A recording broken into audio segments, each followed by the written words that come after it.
Question number 8 को solve करते हैं। क्वेश्चन नंबर 8 को सॉल्व करते हैं। ये बोलता है a i j m cross n is square matrix if. कोई भी मैट्रिक्स स्क्वायर मैट्रिक्स तब होती है जब क्या हो, उसका नंबर ऑफ रोज बराबर हो नंबर ऑफ कॉलम के। अगर किसी मैट्रिक्स के नंबर ऑफ कॉलम और नंबर ऑफ रो बराबर है, यानी कि जितनी मैट्रिक्स में रो हैं अगर उतने ही कॉलम भी हैं तो उस मैट्रिक्स को हम स्क्वायर मैट्रिक्स बोलते हैं। तो ऑप्शन इसका सी सही है। ओके, क्वेश्चन नंबर 9 पर आते हैं। तो बोलता है एक्स और वाई की वैल्यू क्या होगी। तो जहां पर 3x+7 लिखा है वहां दूसरी मैट्रिक्स में 0 लिखा हुआ है। ठीक है, इन दोनों मैट्रिक्स को बोलता है इक्वल रखना है। तो इक्वल तभी होंगे जब 3x+7 किसके बराबर हो जाएगा, 0 के। तो 3x+7 बराबर 0 लिखेंगे और यहाँ से हम x की वैल्यू निकालें तो कितना आ जाएगा, -7/3 आ जाएगा। इसी टाइप से जहाँ 5 लिखा है वहाँ क्या है, y-2 है। तो y-2 को 5 के बराबर रख दो और यहाँ से y की वैल्यू क्या मिल जाएगी अपने को, y की वैल्यू 5 + 2 7 मिल जाएगी।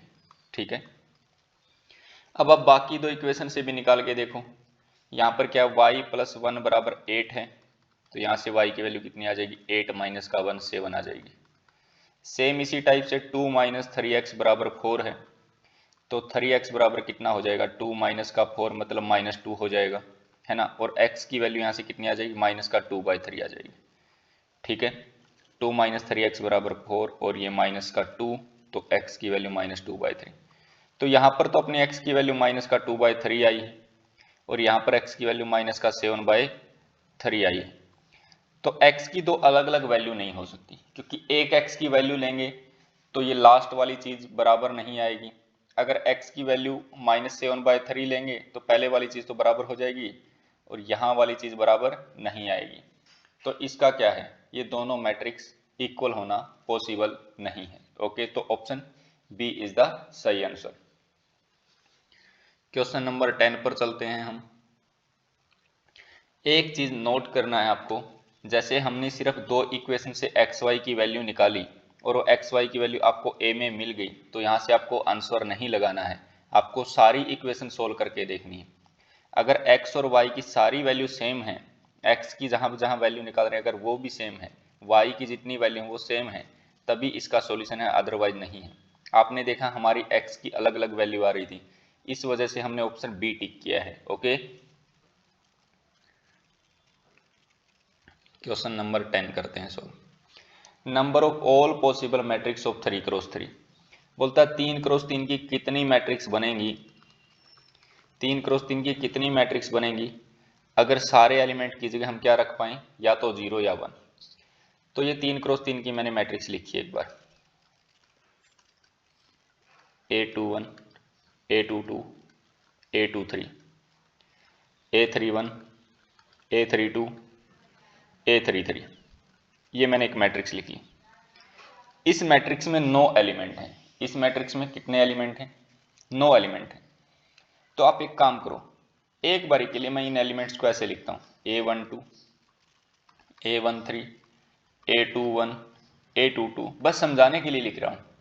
अदरवाइज ऐसा कुछ नहीं कि हम ऐसे ही लिखते हैं मैट्रिक्स को, नहीं, मैट्रिक्स को लिखने का तरीका यही है, ये मैं समझाने के लिए लिख रहा हूं कुछ। A32 और A33, है ना। अब क्या बोलता है, मैट्रिक्स के एलिमेंट या तो 0 या 1 हो सकता है। तो A11 की जगह मैं क्या रख सकता हूं, या तो 0 रख सकता हूं या फिर 1 रख सकता हूं। तो A11 के पास कितनी चॉइस है, 2 चॉइस है, या तो 0 या 1। इसके पास कितनी चॉइस हुई, 2 चॉइस। सेम इसके पास भी कितनी चॉइस है, 2 चॉइस है। तो हर एलिमेंट के पास 2 चॉइस है। तो 2 इंटू 2 इंटू 2 कितने टाइम करना है, इंटू 2 जितने एलिमेंट, कितने एलिमेंट है, 9 टाइम्स, 9 टाइम्स, है ना। तो पॉसिबल वेज कितने हो जाएंगे, हर एलिमेंट के पास 2 चॉइस है, अगले के पास फिर 2 चॉइस है और 9 एलिमेंट है। तो टोटल नंबर ऑफ मैट्रिसेस इतनी बन जाएंगी, टोटल नंबर ऑफ मैट्रिसेस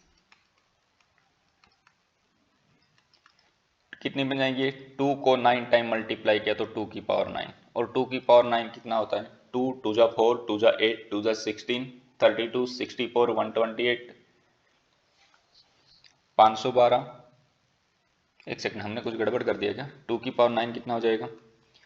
2 की पावर 1 2, 2 की पावर 2 किया तो 4, 2 की पावर 3 किया तो 8, 2 की पावर 4 किया तो 16, 2 की पावर 5 किया तो 32, 2 की पावर 6 किया तो 64, 2 की पावर 7 किया तो 128, और 2 की पावर 8 किया तो 256, और 2 की पावर 9 किया तो 512। ओके, तो इसका आंसर कितना आ जाएगा? 512 इसका आंसर हो जाएगा। ओके।